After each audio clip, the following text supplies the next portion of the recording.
A venlafaxina, pessoal, é um antidepressivo bastante eficaz, considerado um dos melhores antidepressivos para iniciar o tratamento para depressão e por isso ele é muito utilizado por nós. Ela faz parte da classe dos inibidores de recaptação de serotonina e noradrenalina. Foi lançado no mercado para tratar depressão e outras enfermidades psiquiátricas, lembrando também que tem uso para várias doenças neurológicas. Dá uma olhadinha no vídeo anterior que lá eu cito bastante sobre isso. A marca de referência é o Effexor e os principais similares são o Venlift OD, o Alentus, o Vensat, Venlaxin, entre outros.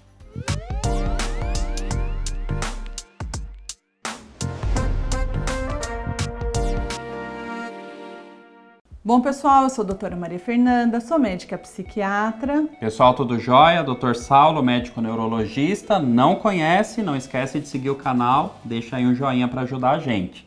Lá no primeiro vídeo, a gente falou a fundo sobre para que serve a venlafaxina. Depressão, transtornos de ansiedade, como síndrome do pânico, fobia social, toque, doenças neurológicas como enxaqueca, fibromialgia, fogacho para menopausa, entre outras coisas, inclusive tontura, hein? TPPP a gente usa muito venlafaxina. E lá no vídeo a gente explicou a fundo como que essa classe de medicamento antidepressivo atua lá no nosso cérebro. Vale conferir esse vídeo se você ainda não viu, tá bem legal. Bom, a venlafaxina ela é metabolizada pelo fígado, mas não sobrecarrega ele. E ela está disponível só em cápsulas de liberação imediata e comprimidos também, né, de liberação prolongada, na dosagem de 37,5 mg, 75 mg e 150 mg desse princípio ativo.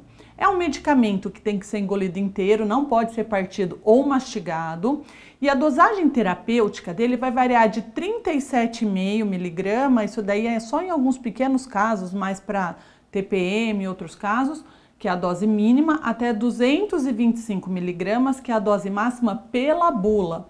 Mas em alguns casos a gente pode utilizar dosagens maiores, isso vai depender muito da metabolização e do quadro clínico de cada um, mas a gente pode chegar até 375 mg. Isso não é errado, mas para a gente alterar essa posologia e chegar em doses maiores, tem que ter esse acompanhamento das reações do paciente, então a gente vai ajustando gradativamente, né? A preferência que a gente fala é aumentar, no máximo, fazer um aumento por semana, né? Até chegar no efeito que eu quero, sem fazer um aumento tão rápido. O pico plasmático acontece em cerca de 5 a 9 horas depois que eu tomei o remédio. É importante, sempre explicamos ao iniciar a medicação que ela não vai fazer efeito de imediato, hein? Esquece disso. De um dia para o outro você não vai ver diferença nenhuma. Vai levar semanas, 2 a 4 semanas para começar a ter os efeitos terapêuticos, às vezes até 6 a 8 semanas para um efeito de total. Então tem que ter um pouco de paciência, hein, no início do tratamento. Não adianta querer tomar um dia ou poucos dias e ter resultado, isso não vai acontecer. O benefício só vai acontecer depois de algumas semanas. A dose pode ser que precise ser ajustada ou então a medicação substituída se depois de até 8 semanas não tiver resultado nenhum. Que horário que eu devo tomar a venlafaxina? No geral, a gente orienta de manhã, porque à noite pode atrapalhar o sono. Mas olha só, a venlafaxina tem uma boa absorção intestinal e não é afetado pela ingestão de alimentos ou bebidas. Por isso pode ser, em teoria, tomado a qualquer hora do dia, mas como disse, a gente prefere pela manhã.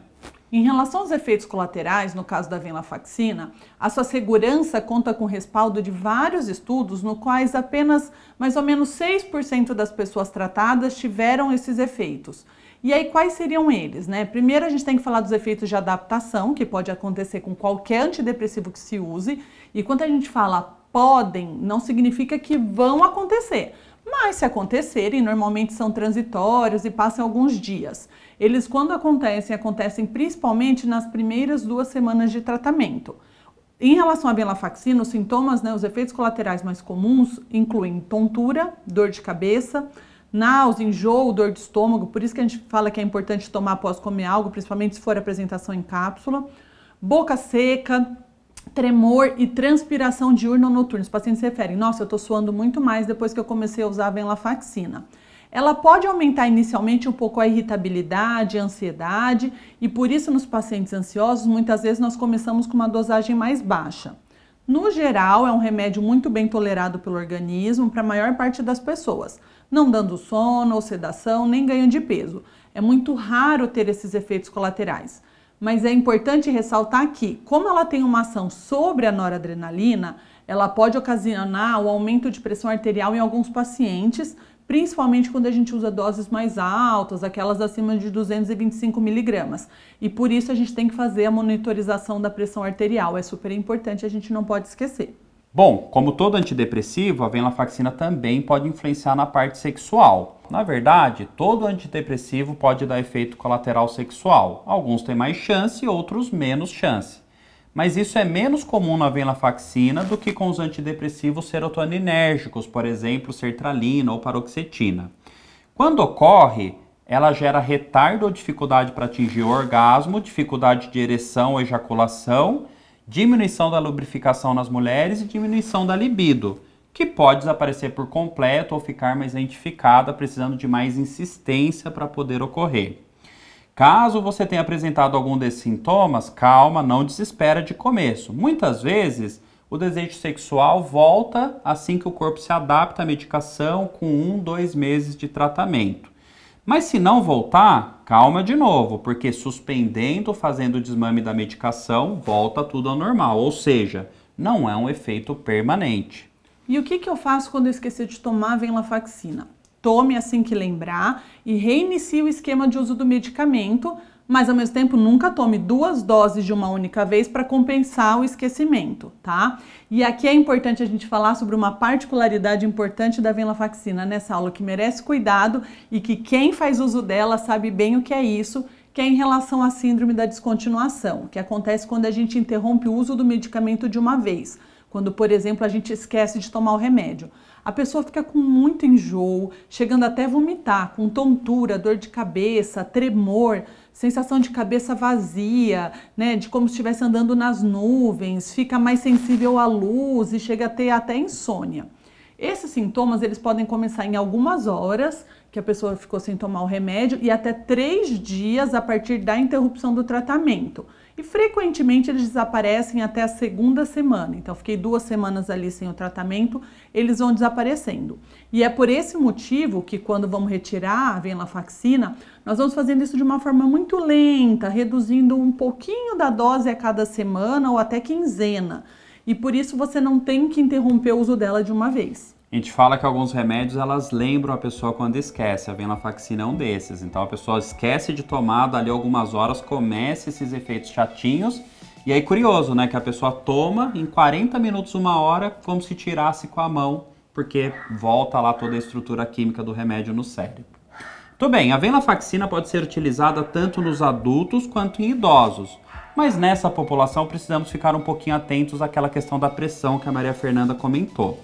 Em crianças temos muito poucos estudos e por isso se evita o uso. E no caso de gestantes e lactantes? Bom, ela não é o primeiro antidepressivo a ser indicado, mas dependendo do quadro clínico, do contexto, a avaliação risco-benefício é feita e pode ser sim optado por utilizar ela. Importante ressaltar que essa decisão é sempre conjunta entre a pessoa que está sendo tratada, o médico psiquiatra e o médico obstetra. Eventualmente, uma medicação não funcional, causar um efeito colateral, não é motivo para a gente abandonar o tratamento, faz parte do processo. E é bom a gente saber que temos algumas ou até mesmo várias alternativas. Então não desanime ou pare e fale, não vou mais me tratar porque eu tentei esse medicamento e não deu certo.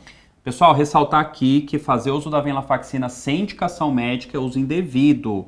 Portanto, não tomar esse tipo de medicação sem acompanhamento, sem prescrição médica. Pode ser uma cilada, pode te fazer mal, pode não ter o efeito terapêutico que você gostaria. Se há algo que é bastante claro hoje é que cada paciente requer e responde a uma estratégia diferente, exclusiva, personalizada. Nós brincamos que essa área da psicofarmacologia é algo muito artesanal. Bom, pessoal, é isso. Espero que vocês tenham gostado. Aí, se você teve algum desses efeitos colaterais ou um efeito colateral diferente com a venlafaxina, coloca aí nos comentários, você pode estar ajudando outras pessoas. Não esqueçam de se inscrever no canal, dar o like se você gostou do vídeo. Nos vemos na semana que vem. E estamos firmes na nossa série de remédios, hein? Escreve também o remédio que você quer que a gente comente aqui. Um abraço. Venlafaxina. Pera. Aí depois? Bom, pessoal... Ixi, mas aí nós falou do negócio. negócio. Se inscreve no canal que o Flávio queria que falasse Eu antes. falei.